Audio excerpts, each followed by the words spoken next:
So Nick, 2012, we're bringing back the pump, and kids today, like, they want the pump as much as they did when you were wearing it. What do you remember about wearing the pump?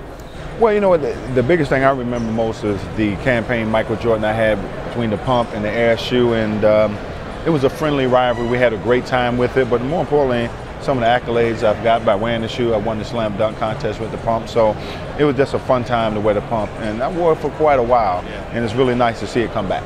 So that was the campaign where it was pump up and air out. Pump up and air out. And Mike didn't like it too much. No, he didn't.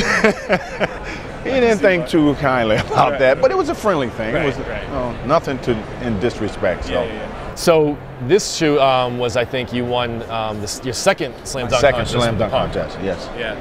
And so you were talking earlier, you know, your son wants to wear the pump product, and all these kids wanting 90s product. I mean, what do you think about when you think about all these kids that want to wear your shoe now, and these kids probably never saw you play, because these kids were born in the 2000s. It's crazy. My son's 16 now, and he's 6'8", so he wears the same size shoes. He has some of my old shoes that I've kind of saved over the years, and he's wearing those shoes now. He said, "Dad, man, the new pump come out. I can't wait to get a pair. At least I can get yours because we wear the same size." So it's kind of fun to see your kids get involved with it now. Yeah.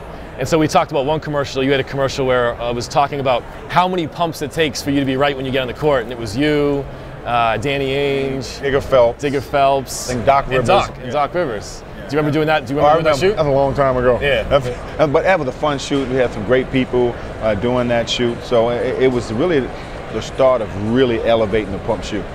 So human highlight film being the nickname, and obviously one of the other things that went along with pump is it was always crazy colors. So there's like the OG white red that you wore, which is over behind us, and there's this white black yellow.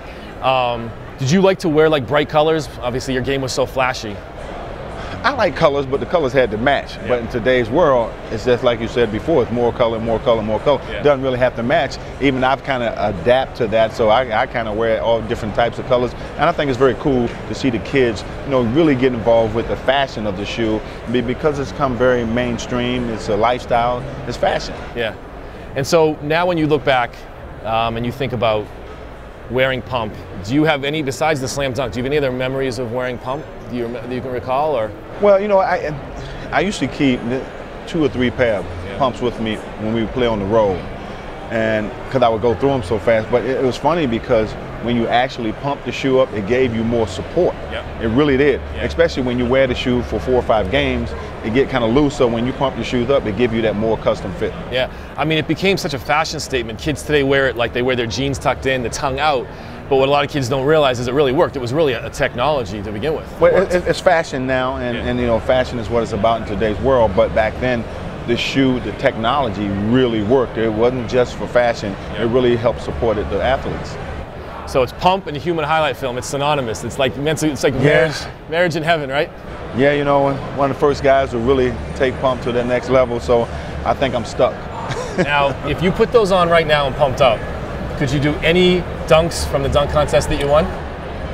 Yeah, but it'd be about probably 4 or 5 feet lower than I used to jump. Nick, really appreciate it. Thank you very much. My pleasure. No problem.